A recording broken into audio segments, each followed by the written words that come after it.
Welcome to South Harmon. Welcome to South Harmon. Hey, welcome to South Harmon. We glad you here today. Another AMA. Ask me anything. Super chat is cool if you wanna pay to play. Like and subscribe, that's what we really appreciate. Let me introduce you to the tear down king. Mike McNutty, that's your questions, he'll answer anything. ATM, you know I don't put them graphics on the screen. Glad you tapped in now, stay tapped in for the team. Hey, everything is posted. Go follow the socials. South Harmon FF tag us if we get noticed. Welcome to South Harmon, we glad you here today. Welcome to South Harmon, we glad you here today.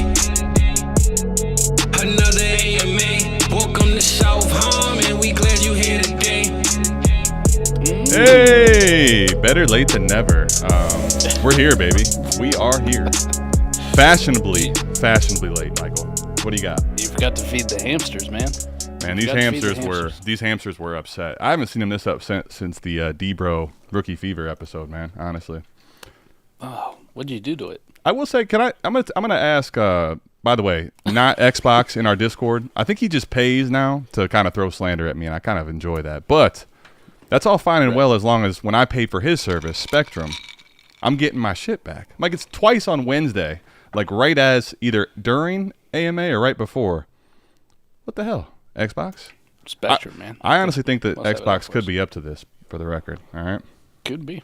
Also, I think you had a good comment here. I'm going to get to a bunch of comments, but who was it? Oh, no, it wasn't you. It was Dr. B. Harris with a really good one here. Listen, the capacity without the internet is absolutely worthless. But what's going on with you, Michael? How we doing today, man? We got DB's been in here probably for about 2 hours. He has been. That's the definition of ride or die right there, man. What do you got? How you doing? Oh, I'm doing great. Actually, it was while you were scrambling to figure out your hamster situation. Yeah. I got to tap in with our guys, Matt and Felix, over at Camp Scanton. Love it. How was that? Oh, Felix is out there streaming off a fucking iPhone, so I mean, Jeez. all things considered. I should have just went. We should have just went off of a hotspot. Damn. What was I doing? I don't know. He's out there. He's doing it. Good for him, man. Good for him. Damn it. They're doing well, other than when Felix starts getting into his Iowa State love. Like, my guy was. What a day for you to tell me that. Feel targeted. When that picture was dropped in our Team Savage channel, I don't know why in that one specifically, but that was I don't know either why that one, but yeah. That picture is absolutely insane. If you know, you know. Iowa State fan ever. 19 viewers, 4 likes. Let's get the likes up. By the way, Mike, what did you think of the thumbnail? I mean, for me at this point, it seems like a no-brainer that it's just landing spot's the only thing that separates the 3 receivers at the top. But I think for some people, that's not the case. And I kind of want to discuss, where we're at and why. Yeah. I liked listening. I'll give a shout-out JJ Zacharysen's pod. Was listening to him and Matt Harmon chopping it up. 2 goats. Man, that is a goated series. That's a goated episode, right. Man. Talking about wide receivers, and I'm like lockstep with Matt Harmon on this. I'm like this motherfucker's spitting. This motherfucker don't miss. No, he gave a lot of his comps and like his personal ranks, and he's got Odunze too. Like, and people, ooh. I got Odunze too. So I was like, hey, what's up? Like, Marvin's just a little bit better than Odunze, than Nabers. They're all 3 great, though.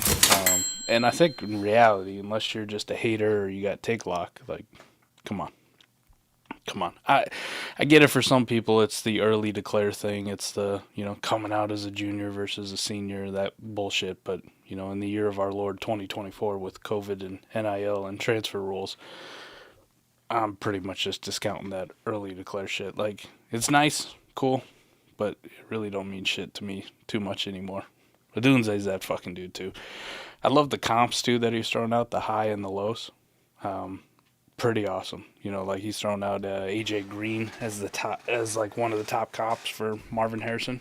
I love that comp. And if people are saying that's I saw some people saying like, oh, that's disrespect. Like, do you forget what prime AJ Green was? That man was outrageous. He won above Julio Jones in the draft, people. I mean, for a reason. I just feel like let's stop disrespecting AJ Green because we want to get all excited about Dynasty people, right? His floor comp for Marv was Mike Evans, which people will look at and go, ugh. But he also explained, too, it's not purely height and weight, but right. Mike Evans, just that guy who wins routes, better separator than you think, good in contested catch situations, can get down the field. So Mike Evans, by the way, let's take a look at how many 1,000 yards seasons in a row, still doing it every year. You got to Odunze, and like his comp is Devontae Adams at the ceiling, and talk about just, oh my God. I mean, sign me up. As long as we don't have to wait as long as we did for Adams, Mike, that's a hell of a ceiling, buddy. Right. Yeah. As long as he doesn't have that 2-year pause. Yeah. I mean, listen. I think the big thing for me, Mike, is the Marvin Harrison versus the two on the thumbnail is the big thing for me, right? Like, some people are really, really bullish on Marv being different than the other two. I lean him. I got him 1. But, Mike, it's a tier for me. So if you told me that Marv ended up in a bad situation and those other two guys ended up in better situations, I'll move the needle for them. That's kind of the whole point of landing spot discussion here. By the way, we got Matt Dennis with a super chat. D-Walk says, we ready, let's go. But this super chat here. What's up? Thanks, D-Walk. He needs a new modem. That is true. Here's the thing. I have a new modem. I still have Spectrum is the problem. So, but... appreciate you being worried about us. Yeah, you can. We'll meet you in the detention hall in August. I promise. Got you. I'll drink to that, Matt. By the way, I was in Walmart getting the second modem because the one from Best Buy was faulty. Summer edition, Mike. We're here. Nice. You know, yeah. Nice, grabbed a whole bunch of them. Matt's gonna hop on with us on the draft stream while you're gone on Thursday night. Maddie, we'll see if he's ready, man. It's a big responsibility for Matt. Listen, I don't have to worry about Matt Dennis super chatting me to alcoholism. So that's kind of disappointing, actually. 4D chess play. Yeah. 4D chess. I don't know how I feel about it. By the way, yeah, Soggy Danger says waiting for Geek Squad. They would have been highly useful. They were closed after they sold me a terrible modem. What do you think about this super chat, though? The end of the day with the wide receivers, though, landing spot, draft capital. Would you put Malik? Would you be willing to put Malik at 1 if he was definitely the best draft capital and landing spot?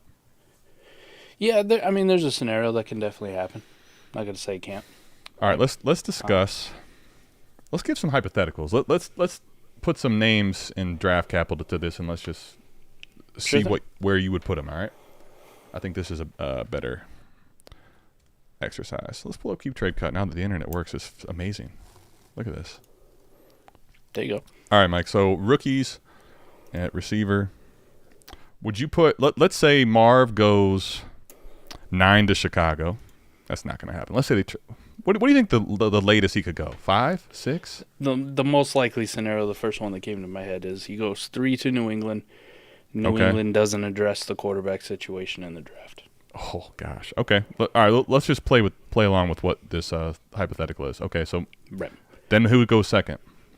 So for Nabers to be number 1, a couple situations there that could happen. 5 to the Chargers. Nabers 5 to the Chargers. Okay.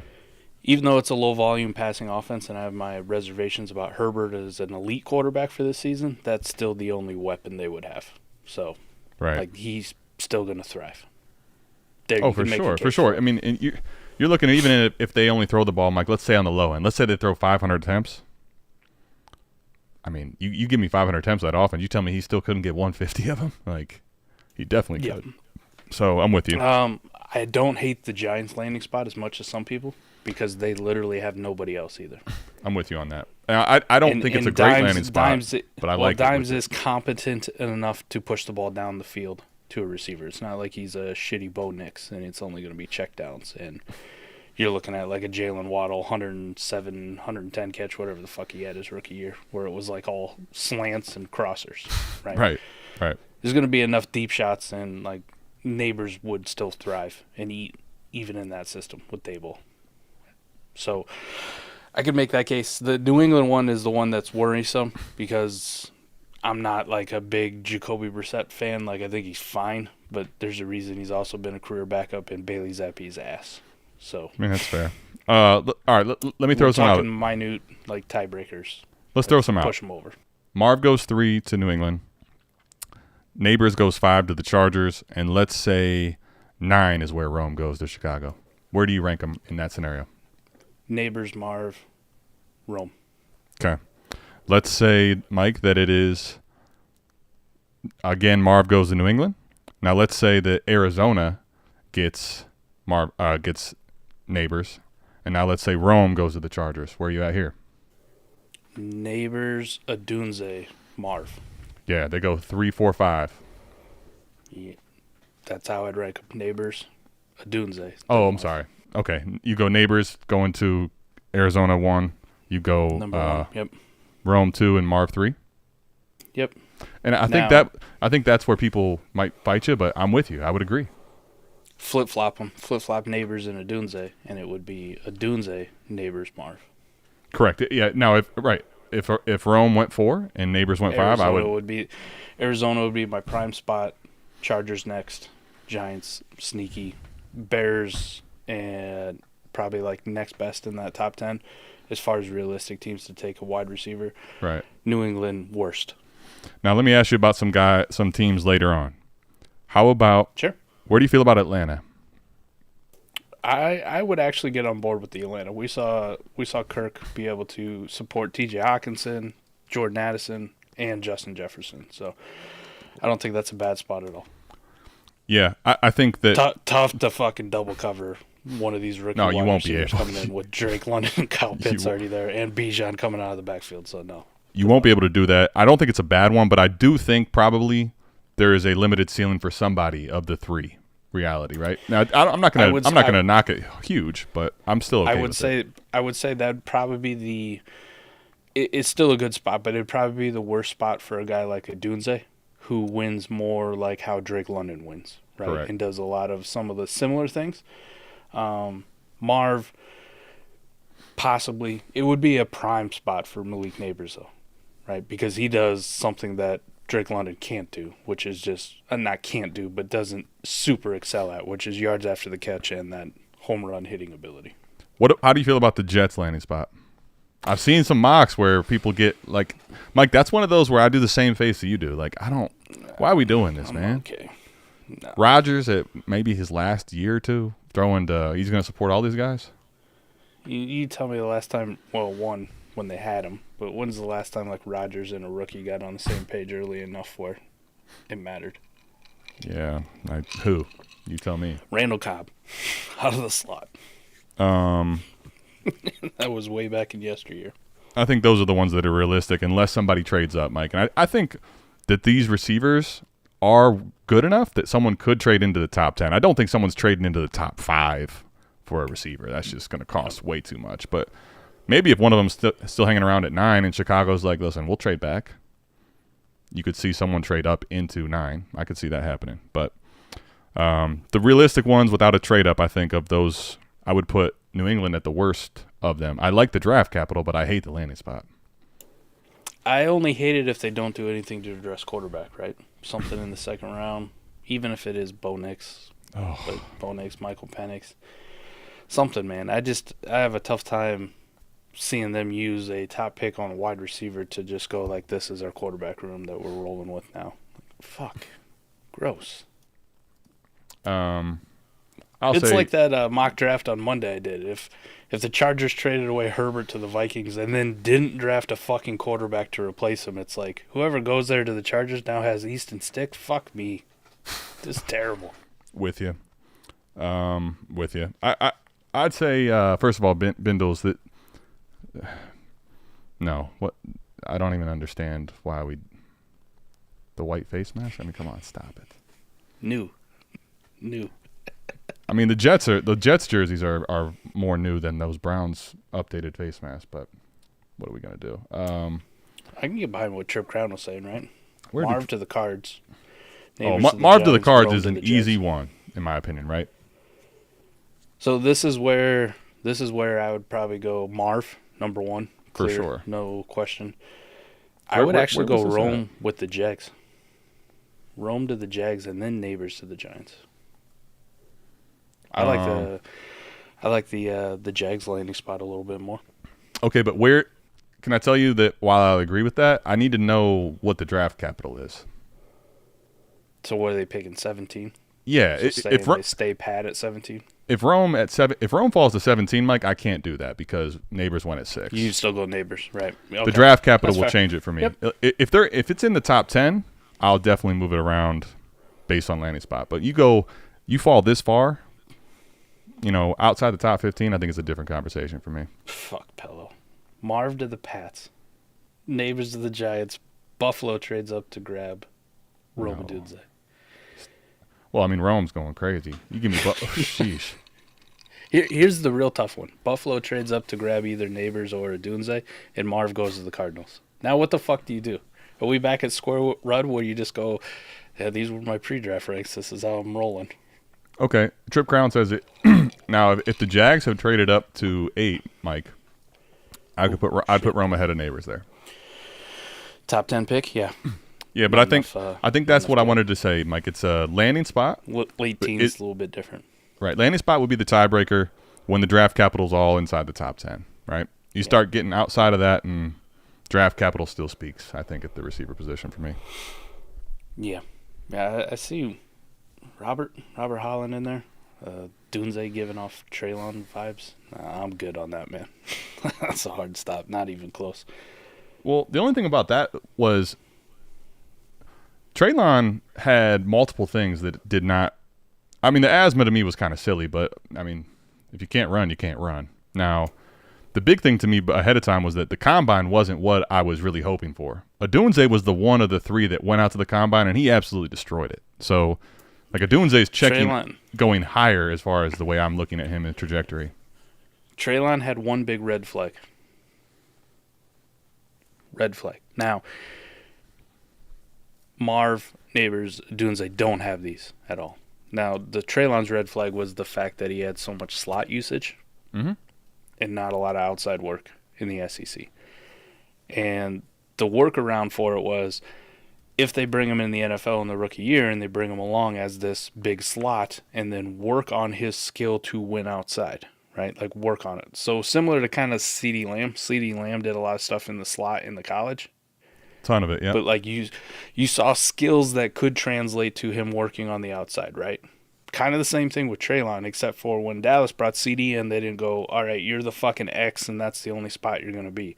Tennessee, on the other hand, that's exactly what they did with Treylon and refused to use him or bring him along slowly in the slot and then move his ass outside once he learned how to do it. And that's where we're still at with Treylon. Like, he still hasn't shown it. So you can't say that about Odunze, you can't say it about Nabers, and you definitely can't say it about Marv. These guys make their fucking hay on the outside already in college. And when you look at it, if you get to the NFL and now you get creative with them and you do get those matchups in the slot if you move them inside, oh, baby. Now, it's hard to go the other way. Like, you can do it. We've seen guys do it, but it's up to the coaching staff and the development to do it. And quite frankly, they fucking failed Treylon. Now, something to be a little bit more aware of when we're evaluating prospects, but that was the big thing for me with Treylon, like what the difference was. Garrett Wilson didn't really have that. He was an outside guy. Chris Olave didn't have that. He was an outside guy. Drake London didn't have that. He was an outside guy. So to make that like one-for-one comp, I'm not about that. Pass. Like, there's no fucking realm when those two are even close to the same. Yeah. I mean, the thing for me, though, Mike, was like Treylon with that. That's why I wanted to talk. Treylon, I think, is a good example of what I'm talking about with, one, the draft capital didn't check out to the elite part, right? He fell to 18. There's a good example with the Jags for me. Like, that happened after, Mike. The combine was – I'm thinking this is a guy that's just going to break the combine. He did not do that really at all. He was a 4.55. He, I think, was like his 3-cone was – what was his 3-cone here? 7.28. Like, he didn't actually make me believe that he was this super athlete that's going to be able to kind of exceed expectations when you're looking at possibly coming from the slot into the outside and be just that alpha dude. So, Mike, the difference is go look at Rome on Player Profile if you don't believe me. The dude's combine was super electric. Athlete. He checked everything. He is a pure prospect. I don't think people realize that. I really don't think they understand that, Mike. He is one of the best prospects we've seen in the last 5 years. That's not even crazy to say at all. No, I think we did this on AMA, or it came up months ago. But we were talking about Odunze, and hypothetically, if he was in different draft classes, like where he'd rank, and he's in the wide receiver 1 conversation in almost every single class. You know, now when you go over to Player Profiler, Mike, I didn't know this at the time, but I think this is a really good way to say this, all right? Mike, they do best comparable players on playerprofile.com. Do you know who the best comparable player is for Rome? Have you seen it? Yeah, I monitor that one. Justin Jefferson's pretty good, man. A little different than Treylon, my personal opinion, but yeah, polar opposites. Anyway, he's smooth as fuck, man. He's just smooth. I think Rome in the right situation could be special. And also, we talked Justin Jefferson, Mike. This guy, Justin Jefferson, 6'1", 200. I don't think people understand that he's not just smooth. He's big, 6'3", 212. Makes him plus size in the NFL at the receiver position too nowadays. Yeah. It's interesting to see with him too. No matter how you stack him up analytically, etc. I mean, JJ does a great job with his new breakout score metric, not just breakout age. Which I'm with him, man. It always felt a little too linear, right? Like just because you didn't hit, you were off by 1 fucking yard. Now you don't get credit for being a breakout. Like that seems stupid. It really did. Now, Robert, I'm not saying he's Justin Jefferson. My point is, they're using that comparison. I'm not telling you he's going to beat Justin Jefferson. That's insane to say anyone's going to be Justin Jefferson. But I think as a prospect, he compares closer to the elite prospects than he does a guy like Treylon. Much. I didn't know that was actually a question. No, I mean, Mike, I just think that Rome doesn't quite – I don't think people understand or they don't quite view Rome and Malik – in the same breath as Marvin Harrison Jr. That's kind of why I made the thumbnail the way I did. I didn't put Marv on there. I just put landing spots. I think there's a lot more people that would put Malik in there, and I do understand like the Rome thing. But for me, it always just feels like it's the senior versus junior debate. That's is it a Pac-12 thing? Part of it is Pac-12. I mean, nobody's staying up till fucking, what is it for you on the East Coast, Eastern time zone, 11 p.m. to watch some of these fucking games? 10 to 11 o'clock starters, you know? I think also the level of competition on the defense, right? You watch the primetime game, and then you're fucking hammered, and you go to bed. Right. It's not the big – how that goes. It's also not the Big Ten or definitely not the SEC as far as the defensive side of the ball goes. Big Ten, you have a wide range of these teams, right? The Pac-12 on defense is all kind of mid, right? Even though they went undefeated and went to the national championship, nobody like gives them the credit for it. I don't know, man. I don't know what else people really needed to see. Like, Rome was on a heater. One, he had a great season. Absolutely great, top to bottom. Then he gets the primetime coverage in the college football playoff game and absolutely just fucking dominates Texas. Yeah. Like, they put on a fucking show. And then he comes out at the combine with the other two guys not doing anything, not even measuring in. Measures in great, and then comes in and athletic testing, like, blows the fucking doors off the place. Yeah. I mean, and listen, Robert, you don't have to. I'm saying for me for us, that's the way we view them. I think that Rome and Malik Nabers, if they got good landing spots and draft capital, Mike, could end up being values because of so much people being partial to Marvin Harrison Jr. But let's not beat a dead horse, as they say. By the way, Zach is here. AMA baby. I didn't even know. I didn't even know. I was worried about Zach, to be frank with you guys. All right, let's get into questions, Mike. Let's get into questions. Anything else you wanted to say on that matter before we do? No, I just think this class kind of shook out pretty easy. Like, I got 3 elite guys at the top, and then I got the next tier, which it feels like the next 2 guys are in a tier, but really it feels like Brian Thomas is separating himself, like, just if he's not already in a lot of people's minds, like as the clear 4. and then it feels like it kind of starts to fall into everybody else. Like, I have some favorites in there, but top to bottom, this wide receiver draft class is pretty fucking good. It's pretty good. Especially just considering, like, Keon Coleman in just about any normal Dynasty class we've seen would probably be in consideration somewhere around 3, 4, right? 5. And we wouldn't nitpick his game as much as it. But when everybody else is so fucking good and this class is so deep, all of a sudden he winds up at 10, right? And people are like, I got a lot of questions about it. But think about it in a rookie draft. Like, this is a dude you're probably drafting in the mid to late second round of your rookie drafts. And at that cost, it's like, fuck it. Right. Feels good. Because he's probably going to be a second round NFL draft pick at the end of the day. And this is a dude you're going to get at the fucking 207. Yep. Big time. Oh, it's Keon Coleman. Like, it feels gross, but then you realize it's a 207. And you're like, in any other fucking class, this is a steal.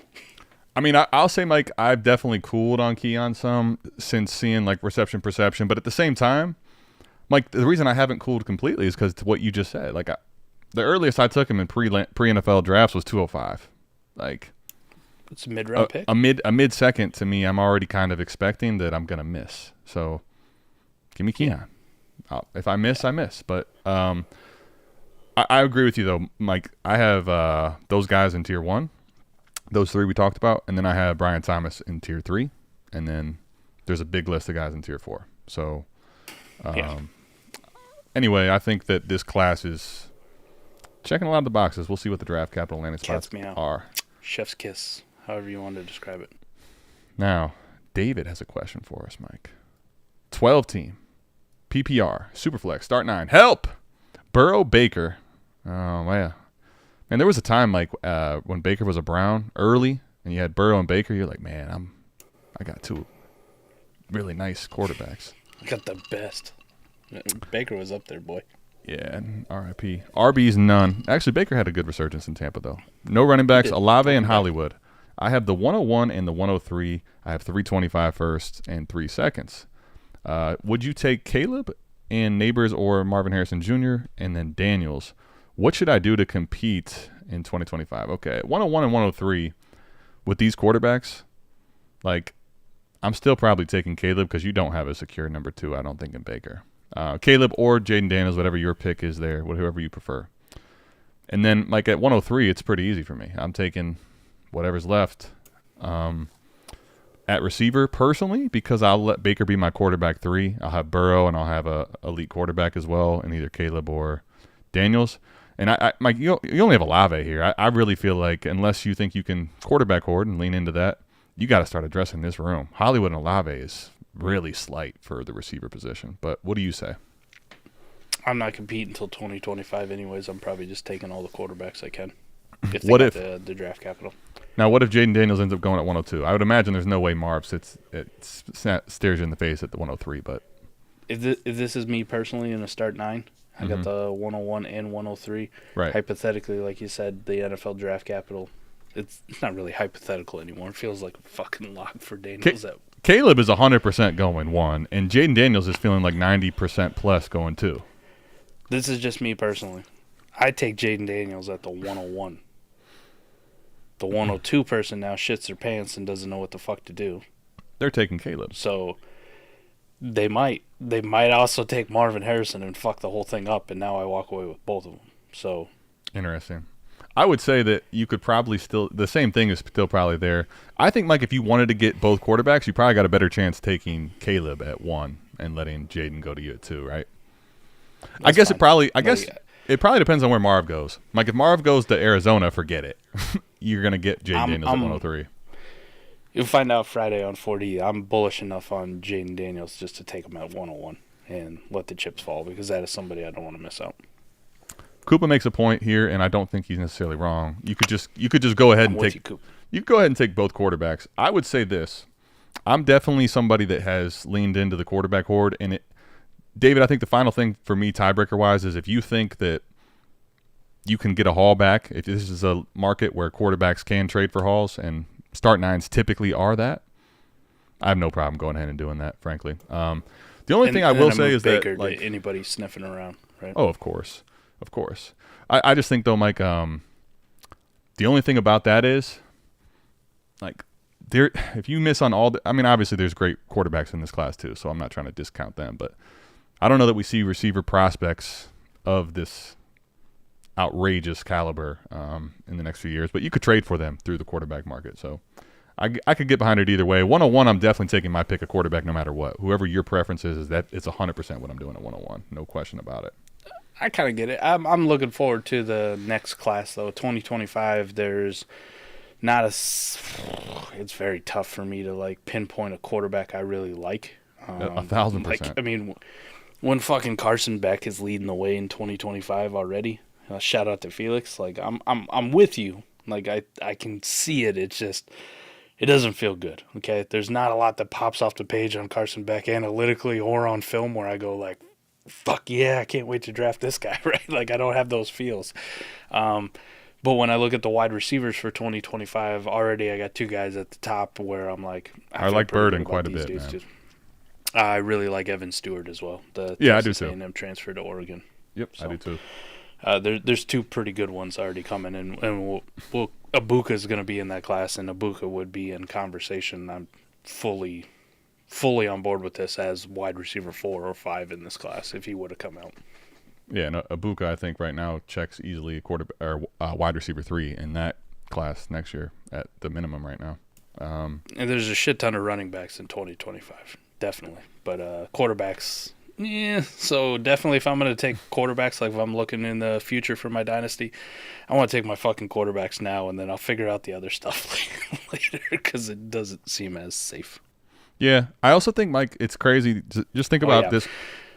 Good catch, Trip Crown, too. Tep McMillan out of Arizona, also pretty fucking good. For sure. Now, one thing I'll say, though, Mike, if you think about the quarterback classes, like, I mean, I don't know how soon, like, we didn't all of a sudden think Rich was just going to be there, like, this high. We didn't think. So a lot of times these quarterbacks end up coming. Jaden Daniels wasn't supposed to be going this high. You know, sometimes you get the late bloomers, which not even that they have to be good, that I think this will just influx the market because we do chase quarterback and Superflex later. But I get you for sure. There's not the quarterback prospects that I can point to right now and say, oh, yeah, 25 has QBs that you want. All right, is Tua 107 and 207 too much to trade for Caleb Williams? Sitting in my inbox, so it feels like an overpay. Sorry if this isn't allowed on the AMA. Well, it's definitely not for Mike because, Caleb, there's no way that Mike would do this. This is exactly what's allowed on AMA. Exactly. That's what AMA is for. Well, I know Tua slander won't be tolerated by Mike. That's what I think he's talking about. Nah, it's not the Tua slander. Like, what is it? It's probably fair. If this was Tua 109, 110 in the 2.7, yeah, fucking go ahead. Of course, but it's 107, Mike. Mike, the reason I say that is 107.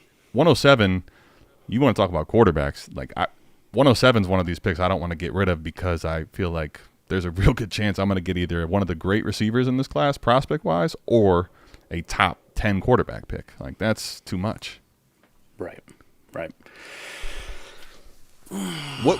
So then let me ask you. This feels too much to me. Let's remove the 24 class for a second. Let's just talk regular veterans, okay? What would you add to Tua to go get Caleb in veteran player?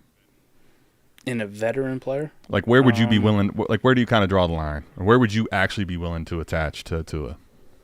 Like a Tua and a DJ Moore type. Ooh, interesting. And trading away potential stack. But I get that. Okay, so then, Mike, I mean, that's the reality of that is – the reason I say that, DJ Moore in startups is going very similar to where the 107 is. So I think sometimes it's just the class hype that we're also thinking of too. But I have a hard time sending Tua and another top 10 quarterback pick and 207 to secure Caleb. And I like Caleb. I really do. But it just feels like an awful lot, man.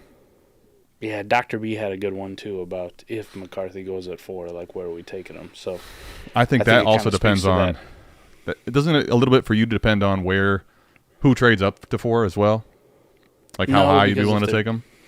Most of the teams that are trading up would be in the market to trade up that makes sense to trade up. Like, I'm pretty on board. So I think just wide brushing it, going like if he's taken at 4 in this scenario, it's a team trading up. It's not fucking Arizona, obviously. Of course, right. But most of them that would be trading up to take him, they're in good positions to support J.J. McCarthy, right? Vikings are the obvious one. Broncos, if that's fucking Sean Payton's choice, like with where the roster is, like this was his thing. Like, I'm going to eat all this dead money just to get rid of Russell Wilson, and then my big move is to get J.J. McCarthy. I mean, I give Sean Payton shit because I think he might be a little bit overrated, but I mean, he's still an NFL head coach with the Super Bowl on his resume. He's put together some pretty good fucking offenses, so I'm going to trust your decision making on this point. The Raiders, Devontae Adams, Jacoby Myers. I mean, come on. Like, it's a good enough spot. So. Now, the Broncos for me, Mike, is I would say more. I'm not disagreeing with your point. Sean Payton's definitely attaching himself now to J.J. McCarthy. He makes that pick in the trade up. There's no debate there. Right. I will say there, like, maybe did he have Breeze? I mean, Breeze is fucking kind of him. You know, maybe he's not actually as great of a coach. And it might not even be his fault. I just think the weapons around him are not necessarily they don't make me feel the rosiest about McCarthy. To your point, I think the Raiders would be next. But the Vikings, Mike, if it's the Vikings that trades up to 4 for JJ, holy Santa Claus shit, dude. The reason I say it is I think it's a different level of shit, Mike. I'm going to have to probably be like, all right, Mike, you won, okay? I'm taking McCarthy in the top 5, right? Like there's a difference in the Vikings versus the Broncos for me is the reason I say it. This is also assuming that JJ's going at 4 versus somebody trading up to 3 to take him over Drake May, right? Interesting, sure. Which, you listen to Thor and D-Bro, like they're putting money down, like their own fucking dollars, boys and girls. Like that's how much they believe in it, which, listen, I'm ready for Thursday night. That's all I fucking know. Like, of come course. on, fast forward a week, man. We are just over a week. So anyway, I can't do this, frankly. I really can't. Adds this trade is to this question, no, it feels a little bit too much. Heck no. Yeah. Mike, And it has nothing to do with the 2-7. I don't. Yeah, the 2-7's not it. 2 on the 110 and the 2-7. Go ahead. Absolutely. Fucking send it. 109. Fuck, you're right in that range of. Can't do it. Brian Thomas. And the Buffalo thing is still sitting there lurking. Like, sure. What if Buffalo trades into the elite ones? Jeez, almighty. You like 8 fucking players right now as this class sits. Like, right. That we feel solid about, where it's like, listen, unless something really stupid happens with draft capital landing spots, like these guys all feel really good, even if they went to a shitty spot. Mm-hmm. You still like them. Yeah. You just hope the draft capital matches up, which it really feels like it's going to. And I'm including Brock Bowers just because of market hype and how much people love, talking about the next generational tight end, like that kind of thing. Heaven fucking forbid that Buffalo takes one of these wide receivers. Now that 109 just becomes holy shit, man. Now you're looking at a Brian Thomas Jr. If he hypothetically were to go to the Jags, and then like an Adonai Mitchell is the guy that Buffalo takes at the later part and they stand pat. Sure. That guy all of a sudden becomes really fucking interesting. And lo and behold, if the Buffalo Bills were to trade up to go specifically get a guy, and specifically if it was Brian Thomas Jr. in the teens, let's say, Jesus Christ, Adam. I could not fucking send that away. So, 109, I'm probably still like, nah, I'm good, man. 110, though, later, go for it. Sure, why not? Fuck it. Well, I had a feeling you'd rant there, and you didn't disappoint. But the best part about that is that I'm just trying to signify the difference where I'm at with this trade offer versus the 110. There's levels, right? Like that's how far it is. Yeah, you're in the super cold zone at 7. Yeah, 109. We're talking. We're thinking. 110. I'm like, all right, you could have it. But I'm gonna guess, Mike. To be fair, I don't think 110 gets it done. Probably doesn't. For some people, yeah. Well, because Mike, nobody likes Tua. Nobody looks at Tua like you do, and nobody probably looks at Tua like I do. All right, y'all got to take a look at the kid from Arizona. Troy McMillan's awesome. I like him. Got it. That's the dude. He's good too. He's good. Very good. All right. So, all right, here we go. Let's take a look at this here. This is Mike. I try to tell you on 4D. I don't want to give it all away, but Ethan says I don't get the Daniels hype. He's just a Fields 2.0, and even if he's got a high ceiling, who knows if he keeps his job. I don't get the hate on May. He's closer to Caleb. Mike, we talked about this. I'm not going to spoil the whole show, but I just wanted to show you that, like, I think the recency bias from that 21 class is going to linger. This is interesting. Not to spoil the whole show, but I also told you that it doesn't really matter because we play Dynasty in multi-year windows, and for 3 fucking years, Justin Fields has been a good Dynasty asset. So, well, I hear you, but I'm just saying the tradability for people right now versus where Fields probably was at points tradability-wise. Like, there may be people that are like, nah, I'm not buying into it. Even if he has good like fantasy success, you may have a harder time trading him. But to your point, production could end up being there. I hit him with the Will Ferrell from old school. Good. More for you and me. Good. What Don't fucking buy into idiot. it. Good. Gross Mike. Push that narrative. Gross Mike, scroll up for my question, and I feel like it's a good point on Jaden. All right, well, Trip Crown, where is this? He's this is yelling. Like, you want to talk about hot or cold?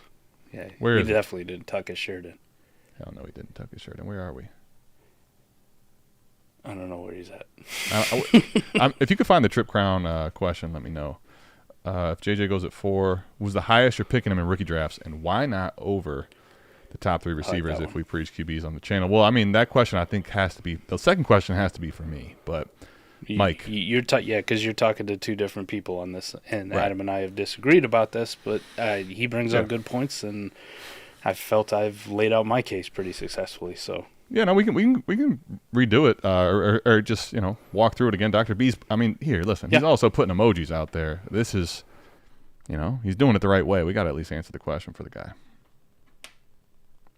Mike, I'll let you go ahead. Hypothetically, yeah. So he says JJ goes at 4. So I'm going to assume the first 4 picks in the NFL draft are quarterbacks, right? I mean, it would seem that way, right?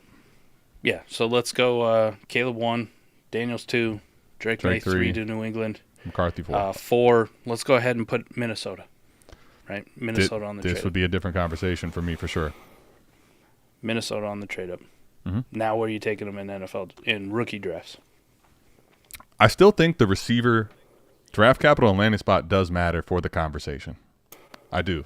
I know it doesn't for you. I just want to have the information. No. So I'll give you some spots. Right. Chargers take Marvin Harrison Jr. Okay. At 5. Okay. Giants take Malik Nabers. Okay. And at 11, which the Cardinals had traded down, they fall into Rome Odunze. Ooh, the Cardinals get it Rome at 11? Cardinals get Rome at 11. I'm making this juicy as fuck for you. But you got the quarterbacks going 1 through 4. JJ goes 4 to Minnesota. Can I tell you what that means, Mike? 107 for Tua is an absolute disaster. Yeah, go fuck because you got 4 quarterbacks, top 4 with good landing spot outside of Drake. Mike, I'll tell you, Drake May could be the one that falls to like 107. Frankly, for me, good because of the New England spot for sure. I think Mike, I'll tell you where. I'll just give you my draft based on those landing spots with what I know today. Obviously, this could change a little bit in time, but for me, would be you got all 7 Caleb. picks. All right, Caleb is 1. Yeah, I got the whole 7. Now I'm gonna not do this thing to mess with ADP. I'm gonna give you my real 7. Okay. 101, real 7. Caleb. 102. I'll tell you one thing, Mike. I'm going to end up taking Marv because the landing spot is good enough and it's top 5 draft capital. But I'm really going to – that's only because I know at 103 I can still get Jaden. That conversation at 102 would be super, super tough for me, honestly. Super tough for me. Because Jaden Daniels going 102 to the Commanders, the RG3 upside story is just – if he doesn't get hurt, ugh. But I'm going to take Jaden Daniels in at 3. I'm going to take 104 is going to be Mike. Hard for me to say this, but I'll be honest. JJ is in my 104 now. That's where I'm going to put him to kind of answer this question. Because it's Mike, it's the draft capital and it's the best landing spot out there. It really is. And that also means they freed up enough money to give Justin Jefferson the fucking bag. Like you give him Justin Jefferson, you give him Addison. It'll take a year to get Hawk back. Then I would take now. I'd probably take Rome, Mike, and then I would take Nabers. Okay. And then I would take May. And Drake May at your 107. Yep. I like it. Yep. Dr. B to give you the alternate perspective in this hypothetical. Give you Mike's. Yep. Jaden Daniels 1, Caleb 2, JJ McCarthy 3, Drake May 4, Marv 5, Odunze 6, Malik Nabers would be 7. Let me ask you this then, because this conversation for JJ is very different with number 4 overall in Minnesota, like attaching everything to him. Drake May is the one I asked you, like, give me the Drake May case. Not saying you can't have it there. Just give me the Drake May case ahead of Marvin Harrison Jr. going to top 5 to a team that desperately needs like huge targets amount. Drake May, pre-NFL draft, Adam, is, listen, for NFL purposes, I think he's just as talented, if not more talented, than Caleb Williams as far as an NFL prospect goes. Has all the tools, mobile, big, huge arm, can make the tight window throws. Has some stuff he needs to clean up. So does every quarterback coming out, period. Like they all do. I get it. The New England spot does scare you, right? But it's a landing spot tiebreaker between JJ and Drake May for me. I think Drake May is the better prospect, but the landing spot is much better in Minnesota than New England. So I'd acknowledge that. But here's the thing with Drake May and why I still take him at 4 over the wide receivers. He's a quarterback who got top 3 NFL draft capital, even though the New England thing scares people off in market and what their weapons are. There's still a possibility they add something in the second round. There's still a possibility they add something through trade, whether it's a T. Higgins, a Brandon Ayuk, something like that. Maybe the rookie year is just a one and done, like with what they currently have on. But then what comes in 25? Do they add a weapon? Do they add 2 weapons? Do they add 3 weapons? Do they finally surround him with the tools? I'm willing to take the gamble on him because I think he's that fucking talented and he's a quarterback in Superflex leagues with premium draft capital. Like, he is good. This is not anywhere close to the Zach Wilson situation of a few years ago. Like, not even in the same ballpark. So that would be my case for Drake May. But why he's 4 versus McCarthy at 3 for me. I'm still going to lean the quarterback. If these quarterbacks get top 5 NFL draft capital, I don't really care what happens with the wide receivers or where they go. These quarterbacks are going 1 through 4. Okay. I mean, off my board. I see. I mean, the thing about May there for me, Mike, is it feels like for me to see a payoff in the value of him, he's gonna have to show like meaningful quarterback scoring, not for the whole season, but at least in flashes, right? He's gonna have to have games of, hey, okay, Drake May could be that guy. Mike, with the weapons, even if, let's say they draft someone in round 2. Like, let's say they got Demario Douglas. We'll see what happens with Kendrick Bourne coming off the ACL. Coming off an ACL. I don't expect a lot, right? Let's say they draft a guy in round 2, though. They got Hunter Henry. Like, I mean, it's a landing spot that I think it's going to be. Give him Troy Franklin in round 2. Okay, there you go. And that wouldn't be bad. Mike, I feel like he's going to have to overcome a lot in that situation to pay off where – Mike, I just pulled this up a second ago. This is crazy to me. This is literally news to me right now. In 152 drafts with the rookies in it, Marv is going at the 112, ahead of Amon-Ra, ahead of we probably agree with this one, maybe Herbert. But anyway, I'm just telling you, he's a first-round startup pick without draft capital. You tell me he's the first guy, and he goes to the Chargers, where he's probably locked into 130, if not more, targets. I can't do it personally. That's the reason I say that. Now, if Drake May ends up going out there and being him, I mean, we see quarterback values skyrocket, but I feel like there's a lot more to fall in a situation like that. But I get it. I just personally couldn't do it. I mean, we just elevated C.J. Stroud to QB1 101 overall in startup territory. And yeah, he's 103 right now, for the record. Even before the Stephon Diggs trade, like you and I saw it in some of these handful of startups we're doing. Like, he's going at the 101, the 102, the 103. And we're like, what the fuck's going on here? Mm-hmm. After the Stephon Diggs trade, those got a lot more prevalent, right? And he did it off the back of 18 fantasy points per game. What if Drake May's at 17, Adam? Well, that's what I was actually going to get to, Mike, is that now more than ever, I think you have to show people in the community that you feel like an elite quarterback in the NFL. Because here's the other thing. Unless we project all of a sudden that to be a one-year blunder with the zone coverages, the quarterback scoring isn't as dramatic as it once was, even 2 years ago with guys that are Dak Prescott was one of the leading quarterbacks last year at 20.7 points per game, right? Like, that's the other thing for me. It's just I think it's going to be a blip on the map. I think it will correct itself over time, but I think right now we could see quarterback scoring be down again relative to what we've seen in the last few years. That's why for me, I also can't say, Mike, that we got Bryce Young and C.J. Stroud last year. I can't say that there's going to be 4 quarterbacks that none of them tread water. You know, none of them lose value. Oh yeah. You know what I Yeah, mean? for sure. I can understand. But I'm just saying, if I'm painting in broad strokes here, like, just give me all 4 of them, and I'll be fine. I Like, get you. history has shown me that at the worst case scenario, I'm getting at least 2 years out of these dudes. Like, I'm getting 2 years of pretty safe dynasty value. And even in the case of, they were talking about Justin Fields and Jaden Daniels. Like, that's a dude you get 3 years out of. 3 years of QB1 type dynasty value. Even if it's not the rosiest of rosy. We just don't turn and burn these guys like we used to. Like, even Bryce Young, terrible year. Still, 6th round ADP?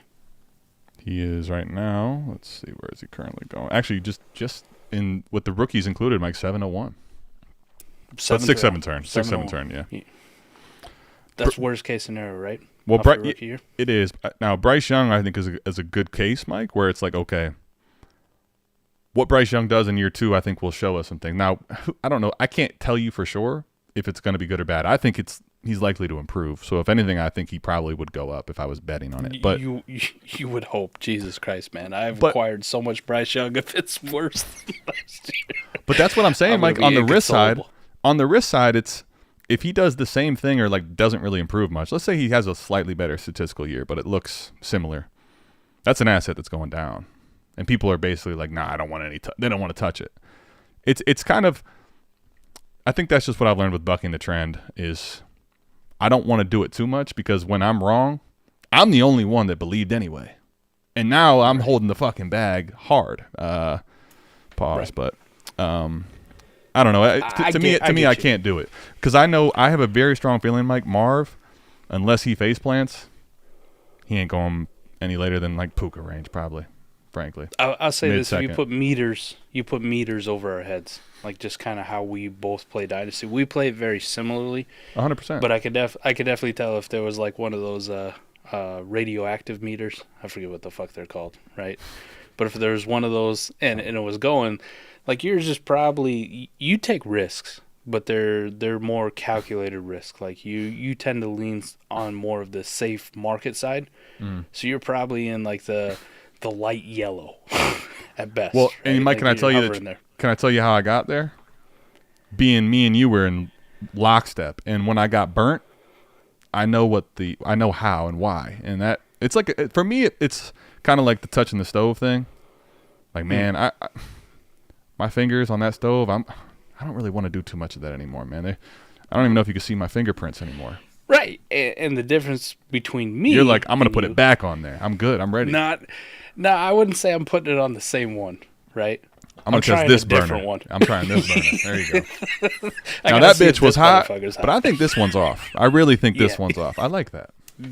That is more of a. Do you see the color? That one's off. I'm pretty sure. You're more like fuck it. I got to be careful. Because I know what happened the last time. And I'm going to put my hand over it and like try to see if I can get some. I want to feel the heat, and then I'll touch it. Yeah, I'm with you. Let me try a different one. Mike's like, I'm throw caution to the fucking wind. Fuck you guys. I'm going all out. Shooting for upside, man. I want fucking championships. I get it. I understand it. All right, let's go to good evening. Good evening, guys. Just sold Caleb 111 for just Allen during a rookie draft. Hold on, what now? W. Oh, Caleb and the 111 for Josh Allen? That's silly. W. Mike, what did we just talk about with Tua to Caleb Williams? You give me one of them later first, we're okay. Now I just get to walk into 101? I get to go from 111 in the rookie class and 101 to the de facto number 1. Yeah, big W. Wow. Corey, good for you, buddy. That Stephon Diggs news must have just really made someone freak the fuck out. Wow. Those people have no idea where quarterback fantasy points per game come from. Mr. B says, I want to leverage these quarterback-needy teams with my early picks this year. Let them know how bad the quarterback class is projecting next year when I'm negotiating. I like your fucking style, Mr. B. I mean, I'll say that's – I feel like it's harder to quarterback hoard and get the values that we once got probably 2 years ago, especially, Mike. But at the same time, if you have quarterback needy teams and they have a little bit of rookie fever, like this is a window where you still can get a little bit of quarterback horde type mentality things to happen. If I see someone has the 106, they might get a quarterback there. But if they want to come up to 101, 102, I'm happy to oblige, and I think I can ask for a pretty penny coming back, and that's one of the things I like to do typically. Mike, on the flip side, I'll tell you, you saw it on the trade show. The one time I traded up from the 106 to the 102 was a team I needed a quarterback for. And there you go. That's a good example. Yeah. Man, I'm really glad like a couple months ago I started strategically moving like the 110, 111, 112, like adding whatever the hell I really needed to get within that top 6. Yeah, because top 7 at worst. Like the top 6, 7 now gives you 2 guys missing landing spots and draft capital to still hit, right?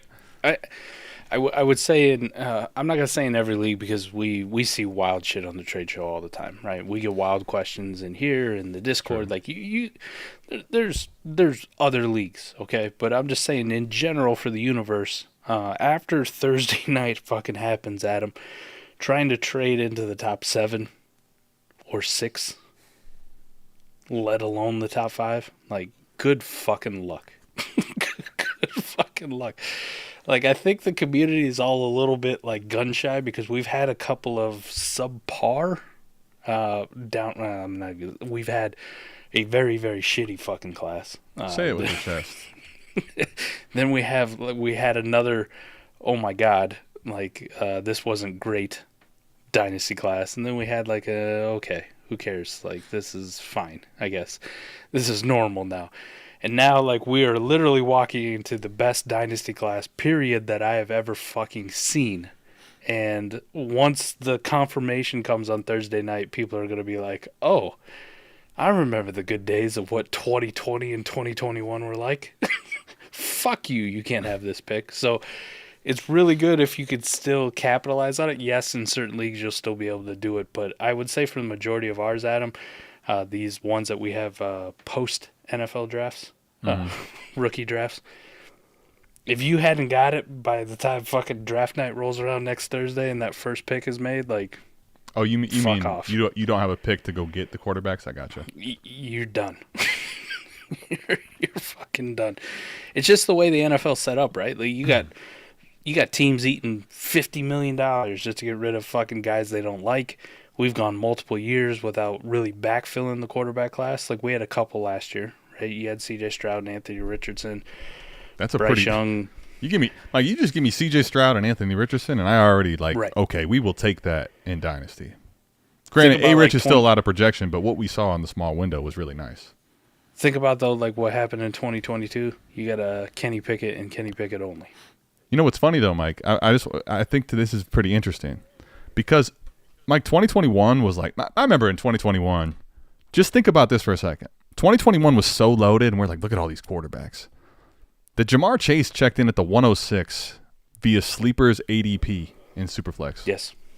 Do you know how crazy that is? But then, Mike, the weird part is hindsight 2020, I think, is affecting how we view things. Not even necessarily correctly, but because, Mike, 2021 was supposed to be ridiculous. Kyle Pitts ended up disappointing for 2 years after in a great season. Only quarterback left is Trevor Lawrence, who right now for some people just feels like kind of pukey, mid, whatever. And 2022, which was supposed to be dog shit, gave you. I mean, people are back in on Drake London to the fullest. Breece Hall is a top 3 running back. It's crazy, but as bad as 22 was, when you look at it next to 2021, outside of Jamar Chase, 2022 is like, okay, if this is a dog shit class, I don't mind this class, right? I love we're doing all these high level discussions too, and I was just keeping an eye on like what's going on in the peripherals, and shit IDP 202, like Cooper's trying to trade me for Keyshawn Nixon, the cornerback / returner for Green Bay. I love that. I love that. like something that would never get asked on AMA. Like, should I make this deal? By the way, Coop, that's going to be an instant decline. Go fuck yourself. Sorry, Coop. That's going to be a hard go fuck yourself, okay? That's a league I heavily favored when I set that up for return yards. And what does Keyshawn Nixon do? Return kicks. So I love grinding the edge. I love your podcast, but that's going to be a no from me, dog. Hard pass. The role Mike feels about as perfect as South Harmon could have right here. Now, I'm kind of becoming, a little bit of a prima donna. I'm a bidet guy now, but give me the role. You got a bidet? Yeah. Oh, yeah. Fuck yeah, let's go, buddy. Bidet brothers for life.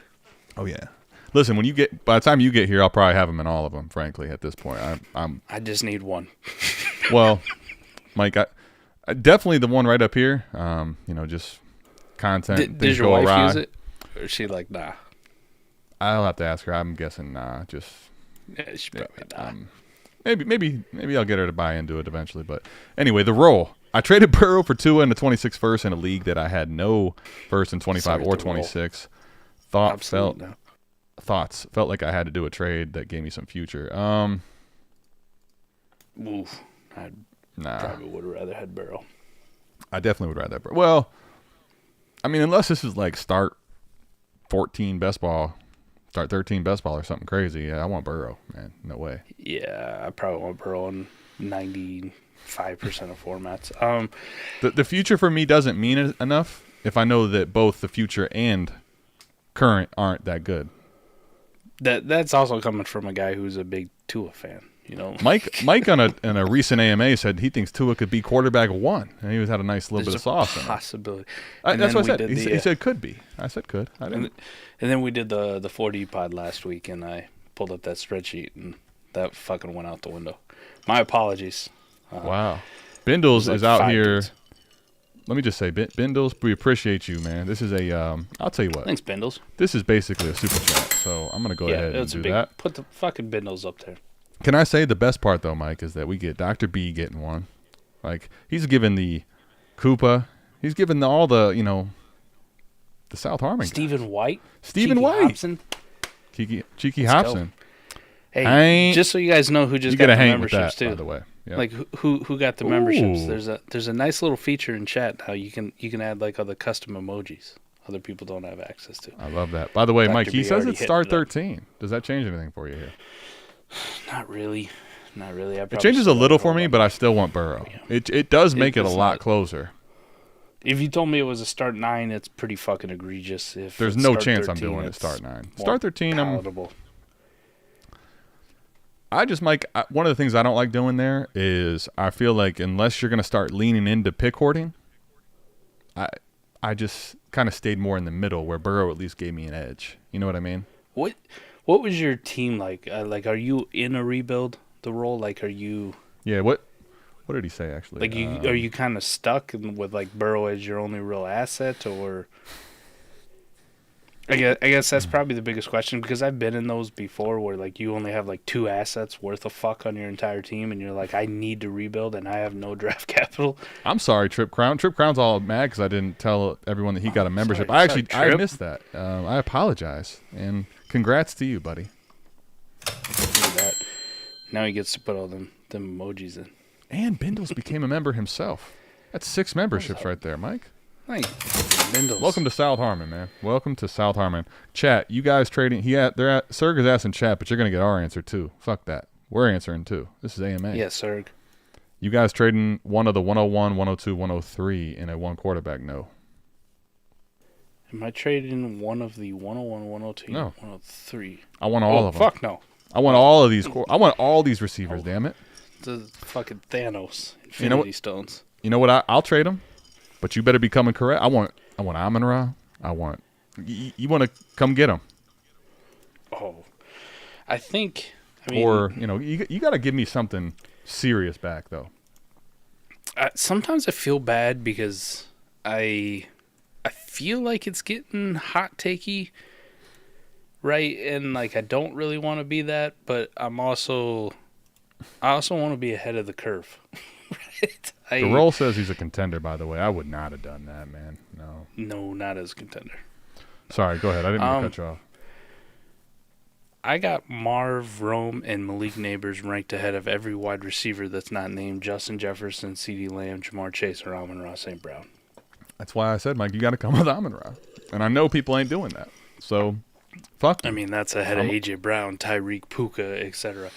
Now I could make some exceptions. There could be some. I will say in one quarterback, you come with an elite running back. For one of them, probably the 103, I might have a discussion because in one quarterback, I care a little more about running backs. 103 for Christian McCaffrey. Not that one. Not the old one. Okay. Bijan, even if you were a super Gibbs, contender, yes. like Brees, if you're a super contender, if that was your last Infinity Stone, would you do it for CMC? 103. The last choice at the Can I tell you, dish. If you make that trade, you better believe, and not even just believe, you better feel like that gives you the keys to the title.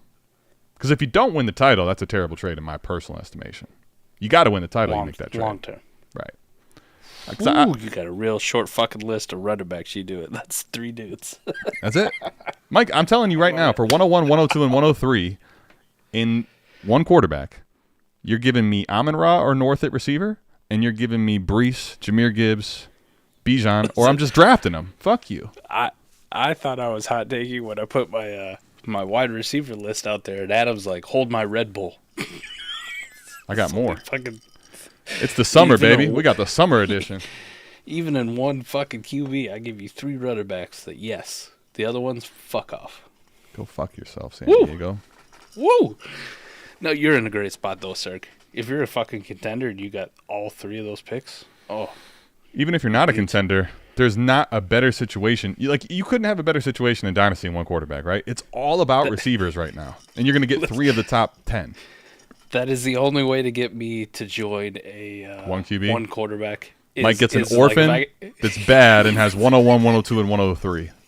Not bad. It's got to be a contender already. Oh, Mike, imagine that's literally saying someone is getting rid of a team that's free money. I mean, what do we do? That would be insane. That's a way of saying I'll never be in one QB leagues. See, unless they're on underdog. Mike's in their best ball. Mike will never change. And I draft them for fun. Mike's touching that stove till he's fucking dead, man. That hand might be numb. He's touching that thing. This button. Okay, here. 12 teams, start 10, full PPR for a running back needy team. Badly running back needy team. That's okay, though. Would you trade the 301 and the 26th third? I could care less for it. Yeah, absolutely. I'll take Najee. Oh, for Najee? Yeah, I was going to ask if this is one QB or super flex, but it doesn't just fucking matter. Yes. Do I care about if I don't care about a third in super flex, do I care about it in one quarterback? Hell fucking no. Absolutely no. I mean, I think Najee actually, Mike, is one of these running backs that I'm not like going to tell you, oh, you're set with Najee, but I think he's starting to become an extreme value. He's far from his 2 years ago cost of the 201 in startups. Mm-hmm. He's now currently, Mike. Let me just make sure I'm not messing this up here. Let's pull it up with the. Stop changing it right now while I'm on AMA. Whoever's doing that, the ADP. The 811. He's almost a 9th round pick, Mike. Yeah, I do this all day, easily, Alejandro. Smash that shit. Even there, before they change their mind. The 811, Mike. Would you trade your 301 and a 26th third for the 811? Yes. 100%. Yes. Alejandro, yes. Do it now. Do it now. Yeah. How many thirds would it take for you to say no? 5? More. The Kobe gif? More. 8? That commercials are kind of crazy with what was that, Kanye? That was an old school one. Already got Brees. Well, all right, man, you got about 5? You got 5 chances left, and I think you're going to end up drafting all of them if I had to guess. We got 4 receivers and 2 running backs left. There's my math. Ooh, Bindles, new member. He wants an Eric Alltake. Eric Alltake. Mike, this is from the guy who's got all the. I was gonna say this feels like a Mike. This feels like a very, very Mike question. I'll let you have the floor. So Debro and Thor last week they wrapped up their tight end episode. I love. By the way, like I can't stop shouting these guys out. I love them to death. I was gonna say their draft. They're fucking awesome. I feel like if Mike and I were in a relationship, I feel like this is like that gif where he's holding my hand but looking at the chick over there. This is the caveat to say, but there are times I disagree. Okay, there are times. No, Mike disagree. They absolutely love Eric All to death and probably have him at like 2 or 3. I think if you were to do a consensus rank of those guys, that's where he's going to fall. I think he's good and he has promise. There's a couple problems with it. One, torn ACL. Like, that's not good. That's not good. I love TJ Hawkinson, too. He was fantastic last year. But torn ACL, mid part of the season, already coming in as a rookie, now going to be behind the 8 ball. You're not really expecting anything from him until 2025 at a position in fantasy football which generally doesn't matter. So I'm just giving a holistic view. Eric All kind of feels like that guy.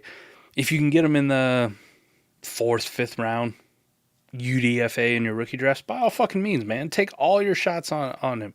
If somebody, says, like, I'll let you have Eric All for the fucking 505, sure. Fuck it. Take my 505. Take my 25th. Like, I don't give a shit. Go ahead and go get you some Eric All. I have a little bit more cautious approach to it. The other thing is, too, early in the season at Iowa, so this is my personal being an Iowa football fan and being a diehard, which Thor is also an Iowa fan, which also just makes me love him even more. Actually went to grad school at Iowa. Fucking nuts. The takeaways that Thor kind of had, I didn't see personally. So early in the season, Eric All, for those of you who don't know, so I'm just giving the overview, used to play at Michigan, had some back problems. There was a disagreement. He missed part or most of a season with a pretty serious back injury. There was a disagreement amongst him and the coaching staff on how they were going to handle it, whether surgery or stuff was involved. Right. He only played 3 games, I think, that year, right? Yeah, didn't like it. There was a disagreement. Ended up transferring to Iowa with his quarterback from Michigan, Cade McNamara.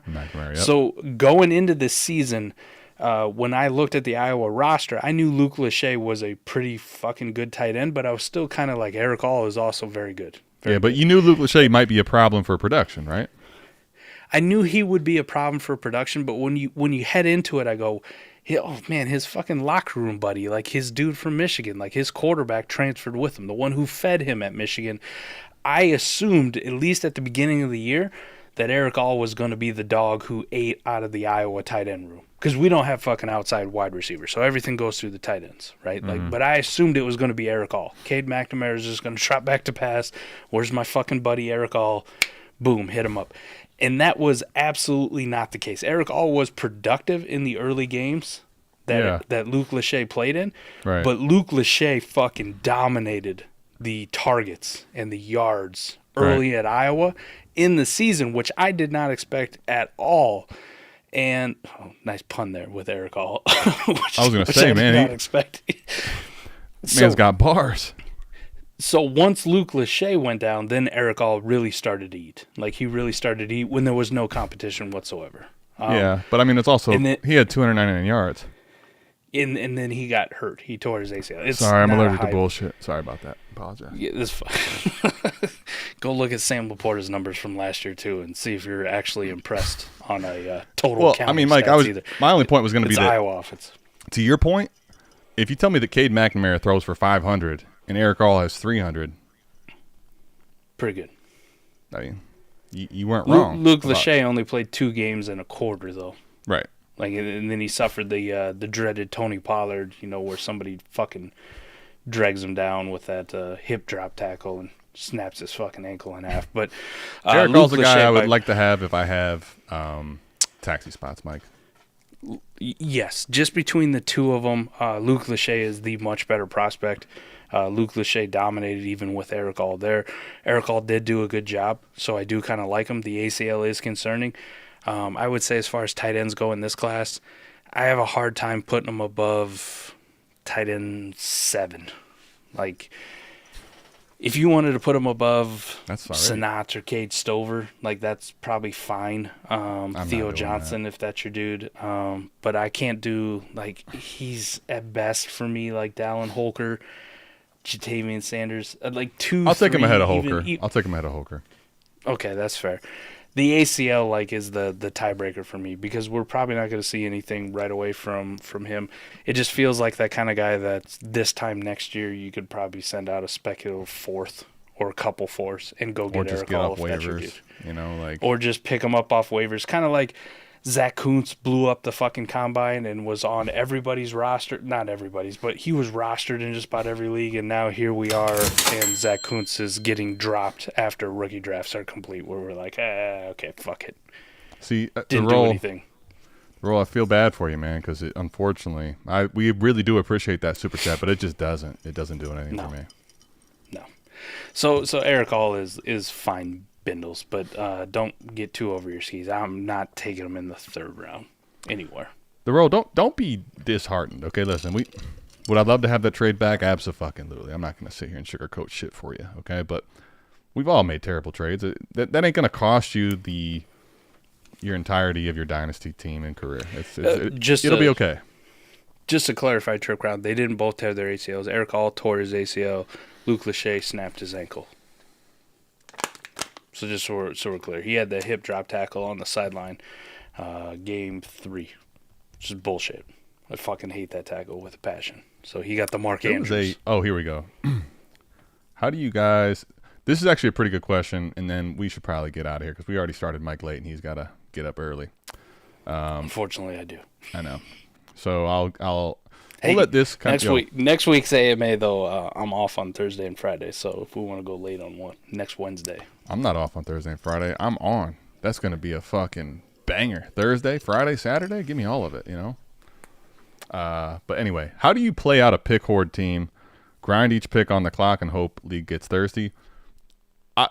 You can. I think that I kind of did I did a video on BDG about like trading on the clock. I think that, frankly, if you have a whole bunch of the picks in this class and you haven't gotten feelers yet, you haven't started feeling other people out, like it's unlikely you're going to just get a whole bunch of great offers coming to you on the clock. Like that's probably not going to happen. I'm not saying it couldn't, but be prepared for it to happen. But I think what I would be liking to do, I've done I had 2 teams, Mike, where I basically had the entire first round. You saw it. If only I had 24 instead of 23, maybe I wouldn't feel the way I felt right now about taking them all, But the way to do it, though, because it's at peak right now, all these are at peak for the most part. I think what I like to do, Mike, is you still want to draft a few of the young guys. You can pick which ones you want to do or which picks you want to trade. But ultimately, you kind of want to make a blend. You want to draft maybe, let's say you have, hypothetically, Mike, 8 first-rounders of the top 12, that's insane. But 6, 8, whatever, half of them.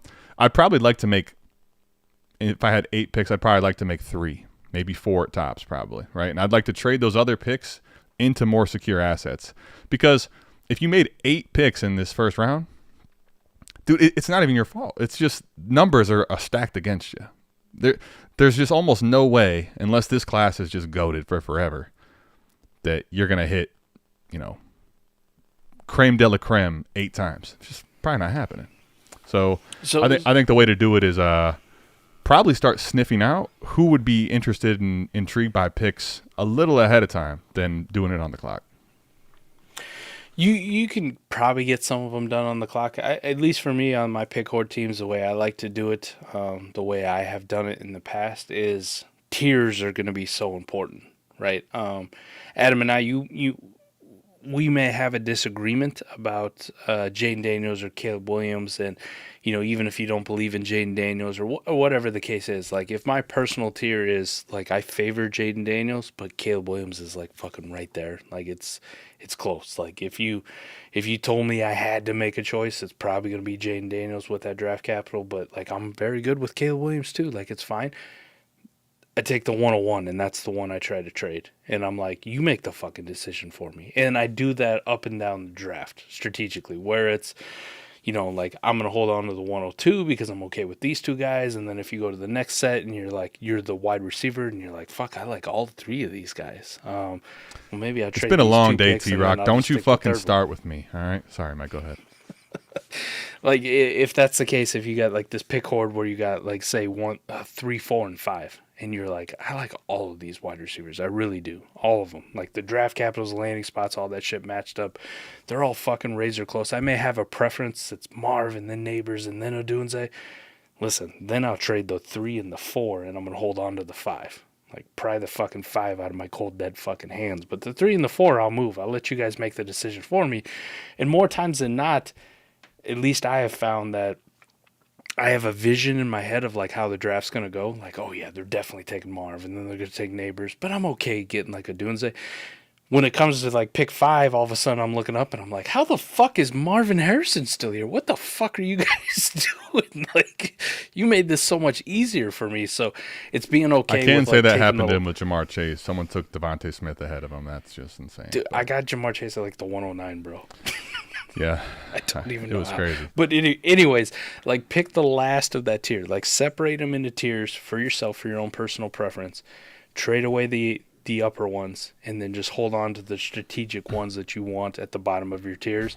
And now you get the best of both worlds. You're able to move picks for value and kind of extend them, but you're also able to strategically pick the rookies that you really want. I think the biggest thing, though, because I don't disagree with that, by the way. If you can trade, if you have tiers set up and you can trade the earlier ones for more value, I'm 100% with that. I think the biggest thing, though, Penrose, what I'm looking to do is I need to understand my format now, okay? And what I want to understand is my roster construction. Like, I want to know what I'm looking to achieve in my team and how I want it to look. So if I'm going to line up start 9, you know, you have the option. You could take Jaden Daniels and Caleb Williams potentially. Or do I want to have 2 elite quarterbacks, and am I better off pivoting off of one of these picks plus something to get a secure quarterback? Like, basically figuring out, you know, what type of quarterbacks you need, how many you need, how many wide receivers. In best ball, it'd be totally different. You know, you want to get as many shots at the dartboard as possible. But figuring out what your league is, using the warp tool, using all the stuff we offer here to figure out, like, what am I looking to have in my total assembly of my team, and understand that I don't want it to all be rookies. Because if that's the case, you're not ready to go. You're not competing. Yeah, it's going to take a year at least. And then, Mike, you got to have to hopefully avoid, you know, dodging the QJs, whoever the landmines are. Like, I hate to tell you, I don't like to be the bearer of bad news, but there's going to be a landmine or 2 in this class. It's just it's the way it is. Yeah. So somebody's going to talk you into a fucking Sky Moore in the first round. I would like to hope and think that we don't have a Sky Moore or CH in this class, but Mike, I can tell you what I tell you today. Trey Drafts Sermon, are Deshaun every year is kind of like it's beer goggles with these rookie picks, Mike. You know, you leave. Yes. You leave the bar. It is. A little bit later, so year 2, all of a sudden you're seeing a little clearer. But right now, when it's late hours, you know, Mike's working the night shift. All of a sudden, T-Rock says, Midnight. Everybody looks good. You know, the whole place looks good. I'm leaving with anybody. Fuck yeah. We got a late start. Still got fucking damn near an hour and a half in. I'm impressed. We made it. I'm impressed. I also. Like, for 3 hours while I'm trying to figure out my internet, I was supposed to be doing an individual video that I now have to do now. So it'll be a fun night. You're even later than I am. I'm going to polish this off right here. Polish that. There's nothing even in that. He already inhaled the thing. Now he's chewing the ice. Good for you, buddy. Hit the like, Listen, mutants. there's some alcohol on that ice. Just that ice was heavily doused with some booze. But we appreciate all you guys tapping in. We'll see you back here, same time, same place, with only a day to go before the NFL draft, Mike. It's upon us. We'll see you there. I'm jacked. We're Jacked to the tank. tits. Peace. Peace.